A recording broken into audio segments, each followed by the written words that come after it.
जी, अस्सलाम वालेकुम दोस्तों, उम्मीद है आप सब अच्छे से होंगे। सबसे पहले मैंने आप लोगों का शुक्रिया अदा करना है क्योंकि हमारे एफएक्स पॉइंट यूट्यूब चैनल के 1000 सब्सक्राइबर्स हो चुके हैं और ये जो वीडियो बन रही है, ये उसी खुशी में बन रही है क्योंकि आप लोगों ने जो है मेरे चैनल को 1 के तक पहुँचा दिया है। मैं यही उम्मीद करता हूँ कि अगर आप मुझे अच्छा रिस्पॉन्स देते रहेंगे, तो मैं आपके लिए इसी तरह वीडियो बनाता रहूँगा। अगर आप ये देखें कि अभी रात के 1 बज के 12 मिनट हो चुके हैं और मैं ये वीडियो रिकॉर्ड कर रहा हूँ, तो आज हम देखेंगे इंटरनल लिक्विडिटी। अगर मैं यहाँ पर बात करूँ कि जो प्राइस एक्शन है, वो इंटरनल रेंज लिक्विडिटी जिसे आईआरएल कहा जाता है, टू एक्सटर्नल रेंज लिक्विडिटी जाती है, जिसे ईआरएल कहा जाता है। यानी आईआरएल टू ईआरएल। इसी तरह ईआरएल टू आईआरएल मार्केट वर्क करती है। ये क्या है ईआरएल टू, मैंने ऑलरेडी आप लोगों को एक्सप्लेन किया हुआ है कि मार्केट में एक्सटर्नल रेंज लिक्विडिटी क्या होती है, ठीक है? मैं यहाँ पे थोड़ा-सा रिवीजन कर देता हूँ कि आपके पास कुछ स्ट्रक्चर इस तरह बनता है, ठीक है? इसमें अगर आप ये देखते हैं कि ये वाला पॉइंट जो है ये एक्सटर्नल हाई है और ये एक्सटर्नल लो है, ठीक है? अब आपने क्या देखा कि जब मार्केट ऊपर से नीचे आ रही थी तो उसने एक हाई बनाया, हाई बनाने के बाद हल्की-सी रिट्रेसमेंट ली और फिर यहाँ से मार्केट रिवर्स हो। अब अगर इस पैटर्न की हम बात करते हैं तो यहाँ पर मार्केट ने बॉस कर दिया है, ठीक है? This is our boss. यानी ब्रेक ऑफ स्ट्रक्चर, क्योंकि मार्केट नीचे गिर रही थी। जब ब्रेक ऑफ स्ट्रक्चर होता है तब हमारे पास एक नया हाई आ जाता है जो कि ये। अब ये हाई कैसे बना और मार्केट ने क्या रिएक्ट किया उसके लिए थोड़ा-सा आपको समझाऊँगा। जब आप ये वाले पॉइंट पर थे, एक्सटर्नल रेंज लिक्विडिटी पर थे, ठीक है? अगर आप इसको देखते हैं, अब मार्केट ने क्या किया, मार्केट करती है कि यहाँ से ऊपर जाती है और एक हाई बनाती है। जब वो एक हाई बनाती है तो आप ये देख सकते हैं कि मार्केट ने इसकी लिक्विडिटी जो है, वो स्वीप की है। अब ये वाले पॉइंट पर जो लिक्विडिटी है, इसको कहा जाता है एचआरएलआर, यानी हाई रेजिस्टेंस लिक्विडिटी रन यहाँ पे हुआ है, ठीक है? इसको मैं मार्क भी कर देता हूँ, एचआरएलआर। अब एचआरएलआर बेसिकली होता क्या है? एचआरएलआर बेसिकली ये होता है कि जिस पॉइंट की लिक्विडिटी स्वीप हो चुकी है, अगर मैं स्ट्रक्चर में की बात करता हूँ ना, ये तो हमारा एक्सटर्नल था, लेकिन जो बीच में ये लो लगा और ये हाई लगा, ये हमारा इंटरनल स्ट्रक्चर था, ठीक है? तो अब मार्केट ने क्या किया है, मार्केट ने एचआरएलआर किया, उसके बाद एक नया लो लगाया, लो लगाने के बाद मार्केट ऊपर जाती है और ऑलमोस्ट यहाँ से जो है, वो दोबारा रिवर्स की तरफ चली जाती है। ये काइंड ऑफ डबल टॉप या इक्वल हाइज़ बनाए और उसके बाद मार्केट ने पॉज़ कर दिया। तो यहाँ पर जो सबसे ज़रूरी चीज़ है, एक तो आपको ये पता चल गया कि एचआरएलआर वो पॉइंट होता है, जहाँ की लिक्विडिटी स्वीप हो जाए। और दूसरा ये है कि अगर आप ये दो देखते हैं लो और फिर ये जो है हायर लो है, ठीक है?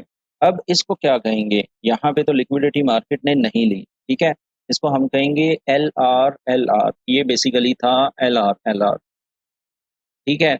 यानी जिस पॉइंट की लिक्विडिटी मार्केट लिए बगैर ऊपर चली जाए, उसको कहा जाता है एलआर। अब होगा क्या? जिस पॉइंट पर मार्केट ने एलआर छोड़ा होगा, हम external range to internal range liquidity उसको हम टारगेट कर सकते हैं। लेकिन यहाँ पे शार्पली मार्केट गिर चुकी तो हम ये कह सकते हैं कि इस एरिया की भी लिक्विडिटी ले ली गई है। तो बेसिकली आई होप आपको ये समझ आ गई होगी कि इंटरनल लिक्विडिटी क्या होती है। इंटरनल लिक्विडिटी वो होती है जो एक्सटर्नल लेवल के अंदर हो। ठीक है, जैसे ये हाई था, ये लो था, इसके इसमें जो उसने हाई एंड लो लगाया, जैसे कि ये वाला पॉइंट अगर आप इसको मार्क करते हैं, तो ये जो लो था, ये इंटरनल था, ये हाई इंटरनल था। फिर मार्केट ने इंटरनली इसको स्वीप किया और फिर मार्केट ऊपर को चली गई। तो दिस इज़ इंटरनल लिक्विडिटी, ठीक है। अब यहाँ पे मैं साथ में कुछ पैटर्न ऐड करना चाहता हूँ, जिसको आपने ट्रेड करते हुए थोड़ा-सा गौर से देखना है। अभी ये सबको पता है कि इक्वल हाइज़ और इक्वल लोज़ जो हैं वो रिवर्सल पैटर्न है। जैसा कि मैं ड्रा भी कर देता हूँ आपको ताकि अच्छे से समझ आ जाए। फॉर एग्ज़ाम्पल यहाँ पे मार्केट नीचे आती है, ठीक है? और वो जो है इक्वल लोज़ बनाती है और मार्केट ऊपर चली जाती है। अब यहाँ पे क्या होता है जब मार्केट नीचे आ रही होती है, तो जो रिटेलर होते हैं वो क्या करते हैं, वो यहाँ पे पेंडिंग ऑर्डर लगा देते हैं। लेकिन आप ये देखिएगा कि मार्केट नीचे आती है और वो जो उन्होंने बाय की एंट्री यहाँ पे लगाई होती है, उसके एसएल हंट करने के बाद ही मार्केट ऊपर की तरफ जाती है। आप ये देख सकते हैं कि मार्केट ने क्या किया, ये डबल बॉटम था या इक्वल लोज़ थे, आप इसको जो भी कहना चाहें आप कह सकते हैं। मार्केट क्या करती है, ऊपर से जब नीचे आती है, तो वो कुछ पिप्स मज़ीद नीचे आती है। ये 10 पिप, 20 पिप्स हो सकता है, ये डिपेंड करता है कि बायर्स या रिटेलर जो यहाँ पे बायर्स बने हुए हैं, उन्होंने कितना जो है यहाँ पे अपना एसएल नीचे रखा है, ठीक है? इसी तरह अगर आप इसके बाद देखते हैं तो जब मार्केट यहाँ ब्रेक करके ये डबल बॉटम या इक्वल लोज को ब्रेक करके नीचे क्लोज हो जाती है, तब सेलर्स इंट्रोड्यूस होते हैं और मार्केट क्या करती है, अगेन उसको रिवर्स की तरफ चली जाती है और उनके भी स्टॉप लॉस हंट करती है। तो दिस इज इक्वल लोज, ये इंटरनल स्ट्रक्चर में भी बन सकता है, एक्सटर्नल में भी बन सकता है, ये हर जगह आपको मिल सकता है। लेकिन प्लीज इसको ट्रेड कुछ इस तरह कीजिएगा कि अगर आपको इक्वल लोज मिलते हैं तो आप 10 या 20 पिप्स नीचे से उसको बाय करें, ताकि जो है आप स्टॉप हंटिंग से बच सकें, आप एसएल अपना बचा सकें। तो दिस इज़ इक्वल लोज़। अब हम बात करते हैं इक्वल हाइज़ की। मार्केट क्या है कि नीचे से ऊपर आ रही है, वो एक हाई बनाती है, देन रिट्रेसमेंट होता है, देन जो है डबल टॉप या इक्वल हाइज़ बनते हैं और फिर मार्केट नीचे आती है और उसके बाद जब मार्केट वापस जाती है तो यहाँ पे सेलर्स अगेन जो है वो इंट्रोड्यूस होते हैं। अगेन मार्केट क्या करती है, उनके स्टॉप हंट्स करती है और जब मार्केट ऊपर जाती है तब वो बायर्स इंट्रोड्यूस होते हैं और मार्केट रिवर्स आके उनके भी स्टॉप लॉस ले लेती है। तो बेसिकली जब भी आपने डबल टॉप या डबल बॉटम को ट्रेड करना है तो कोशिश करें कि जब मार्केट इन पॉइंट की लिक्विडिटी स्वीप कर ले तभी आप अपनी एंट्री ले, ठीक है? इसी तरह अगर हम एक ट्रेंड लाइन बेस्ड भी पैटर्न देख लेते हैं, अगर आपको नज़र आता है, फॉर एग्जांपल मार्केट ऊपर जा रही है, मार्केट एलआर बनाते हुए ऊपर जा रही है कुछ इस तरह, तो क्या होगा, बहुत सारे लोग जो हैं वो ट्रेंड लाइन लगाएँगे कुछ इस तरह और वो तवक्को कर रहे होंगे कि जब मार्केट वापस रिटर्न आती है, तो वो यहाँ पे टैप होने के बाद बाय चले जाएगी। लेकिन मार्केट क्या करती है, मार्केट नीचे आती है, वो इस ट्रेंड लाइन को ब्रेकआउट करती है। जब वो ब्रेकआउट करेगी, तो बहुत सारे लोग सेलर्स भी हो जाएँगे। उसके पीछे रीज़न क्या होगी? क्योंकि वो ये देखेंगे कि ये एक स्ट्रॉन्ग ट्रेंड लाइन थी, ठीक है? तो अब मार्केट जब इस पर टैप करेगी ये वाले पॉइंट पर तो वो बाय की एंट्री लगा देते हैं। लेकिन होता क्या है? मार्केट नीचे आती है। जब मार्केट नीचे आती है तो वो कहते हैं ओह! ये तो ट्रेंड लाइन ब्रेक होगी, अब हम सेल में चलेंगे। लेकिन दर हकीकत वो एचआर, एलआर कर रही होती है ये वाले पॉइंट को, ठीक है? वो इसकी लिक्विडिटी ले रही होती है जिसे हम इंड्यूसमेंट भी कह सकते हैं, ठीक है? तो वो इंड्यूसमेंट लेने के बाद रिवर्स चली जाती है, ठीक है? कुछ इस तरह। तो आपने ये जो पैटर्न है इसको ज़रा गौर से ट्रेड करना है, ठीक है? और ये ट्रेंड लाइन भी हो गया। इसी तरह आप जो है फ्लैग भी देख सकते हैं, उसको प्लीज़ देखिए जब भी लिक्विडिटी स्वीप हो तब आप बाय या सेल की तरफ जाएँ, ठीक है? इसी तरह अगर आप सेल में देखते हैं तब क्या होता है, मार्केट कुछ इस तरह नीचे आ रही होती है, ठीक है? तो यहाँ पे क्या लोग तवक्को करते हैं, वो ये तवक्को करते हैं कि मार्केट में ये ट्रेंड लाइन थी, ठीक है?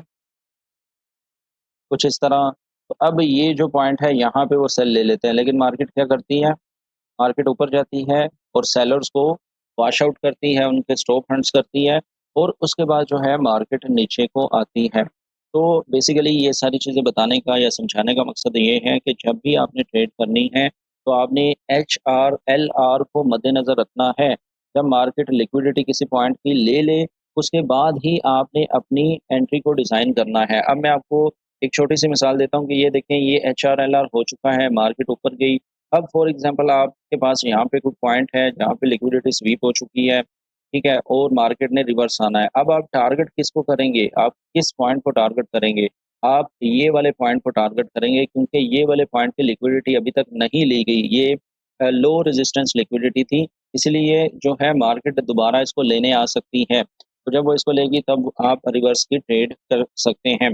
तो आई होप मैंने आपको इंटरनल रेंज लिक्विडिटी और एक्सटर्नल रेंज लिक्विडिटी अगेन समझा दी है। तो अब हम रियल चार्ट पर भी इसको देखते हैं और चार्ट को थोड़ा-सा मैप भी कर लेते हैं और समझते हैं कि हम किस तरह अपने आप को internal and external range liquidity को देखते हुए अपनी ट्रेड डिज़ाइन कर सकते हैं।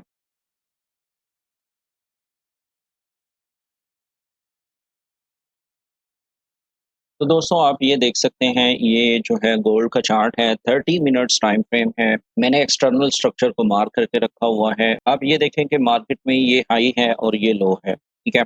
जब मार्केट में इस हाई की लिक्विडिटी यहाँ से स्वीप होती है, उसके बाद मार्केट शार्पली गिरती है, ठीक है? जब मार्केट यहाँ पे गिरती है तो आप ये देख सकते हैं कि इस लो की जो लेटेस्ट लो था जिसे हम आईडीएम कहते हैं, मार्केट इसकी लिक्विडिटी उठाती है, लिक्विडिटी उठाने के बाद मार्केट ऊपर को चली जाती है। तो this is example of internal liquidity. कैसे आप देखें कि मार्केट जो है यहाँ से ऊपर जा रही थी कुछ इस तरह, ठीक है? ये मार्केट ऊपर जा रही थी। तो लास्ट जो उसने लो लगाया है वो ये वाला पॉइंट लगाया था और मार्केट जब इसकी लिक्विडिटी उठा लेती है उसके बाद मार्केट ऊपर जाती है। अगर आप आगे जाते हैं तो आपको मज़ीद पता चलेगा। देखो, ये जो चीज़ें हैं ना, ये प्रैक्टिस अगर आप लोग करेंगे तभी ही ये चीज़ें आपको आएँगी, ठीक है? अब ये देखें कि ये ब्रेक ऑफ स्ट्रक्चर होता है, मार्केट ऊपर जाती है और एक नया हाई बनाती है, लेकिन जब मार्केट नीचे आती है, तब ये वाले इंटरनल पॉइंट की लिक्विडिटी उठाती है, ठीक है? क्योंकि ये जो आपको कैंडल नज़र आ रही है, ये 15 मिनट में लिक्विडिटी का काम कर रही थी। तो इसकी लिक्विडिटी लेने के बाद मार्केट अगेन ऊपर जाती है, ठीक है?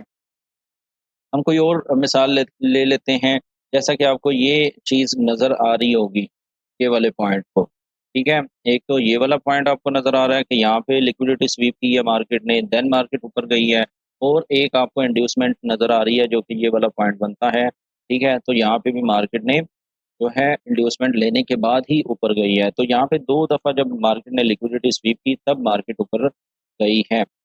इसके बाद अगर हम इंटरनल की बात करें तो अगेन इंटरनल लिक्विडिटी यहाँ से एचआरएलआर किया और फिर मार्केट ऊपर गई, ठीक है? और इससे पीछे भी अगर आप देखते हैं तो इस पॉइंट की भी लिक्विडिटी उठाई गई है, यहाँ से भी लिक्विडिटी ली, यहाँ से भी लिक्विडिटी ली और उसके बाद मार्केट ऊपर गई। अगर हम मज़ीद आगे जाते हैं तो आपको ये सारी जो मिसालें हैं ये नज़र आएँगी, ठीक है? जब तक मार्केट इंटरनली इंड्यूसमेंट या एक्सटर्नली लिक्विडिटी स्वीप नहीं करती तब तक मार्केट नहीं जाती ऊपर। जैसा कि ये वाला पॉइंट भी आप देख सकते हैं कि लिक्विडिटी स्वीप करने के बाद मार्केट ऊपर जाती है, ठीक है? ये वाला पॉइंट देख लें, यहाँ से भी इंटरनली मार्केट ने लिक्विडिटी ली और उसके बाद ऊपर गई, ठीक? अब आप ये देखें, मैं जो आपको बताना चाह रहा था कि ये जो मार्केट ने यहाँ पे एलआर किया, ठीक है? जब मार्केट रिवर्स आई या इसको हम कह लें कि रिट्रेसमेंट ली, ये वाले पॉइंट से, तब हमने इसको टारगेट करना था। क्या हुआ आप देख सकते हैं कि मार्केट जब ऊपर से नीचे गिरी, तो उसने क्या किया, मैं आपको वो दिखाता हूँ। जब मार्केट यहाँ से नीचे गिरती है तो वो कुछ रिट्रेसमेंट लेने के बाद इसको टारगेट करती है, ये वाले पॉइंट को, ठीक है? क्योंकि एलआर जो है उसको हम ड्रॉ ऑन लिक्विडिटी के तौर पर इस्तेमाल कर सकते हैं। तो आई होप मैंने आपको बड़ी डिटेल में जो है ये बता दिया है कि बेसिकली इंटरनल लिक्विडिटी क्या होती है। इंटरनल की एक और मिसाल अगर आप देखें तो आप ये देख सकते हैं कि हमारे पास ये हाई था, ये लो था। अब ये जो बीच में सारी चीज़ें पड़ रही हैं ना, ये इंटरनल है। जैसा कि आप ये देखें कि इसकी लिक्विडिटी स्वीप होती है और मार्केट नीचे आती है, ठीक है?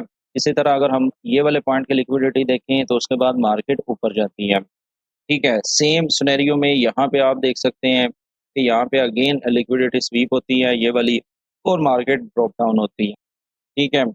तो आपको ये हर जगह मिलेगा। प्लीज़, अब मैंने बड़ी डिटेल में लाइव चार्ट पर भी दिखा दिया है, आपको पैटर्न पे भी दिखा दिया है, आपको जो है ड्रॉ करके भी दिखा दिया है। एक्सटर्नल और इंटरनल रेंज लिक्विडिटी को आप प्लीज़ जो है अपने ट्रेड का हिस्सा बनाएँ, क्योंकि एल्गोरिदम जो है कुछ इसी तरह चलता है, ठीक है? आप ये देख लें कि ये पॉइंट से ये पॉइंट तक ये बनता है आईआरएल टू ईआरएल। तो प्लीज़ ये लिक्विडिटी पर काम करें और कोशिश करेंगे इसको अपनी प्रैक्टिस का हिस्सा बनाएँ। इंशाल्लाह जो टाइम प्राइस थ्योरी है उस पर मैं आपके लिए एक नई चीज़ लेकर आ रहा हूँ। को बहुत कुछ मिलेगा इसी चैनल पर। Please stick to the channel, subscribe करके रखें और मुझे दुआओं में याद रखें। मिलते हैं नेक्स्ट वीडियो में। अल्लाह हाफ़िज़।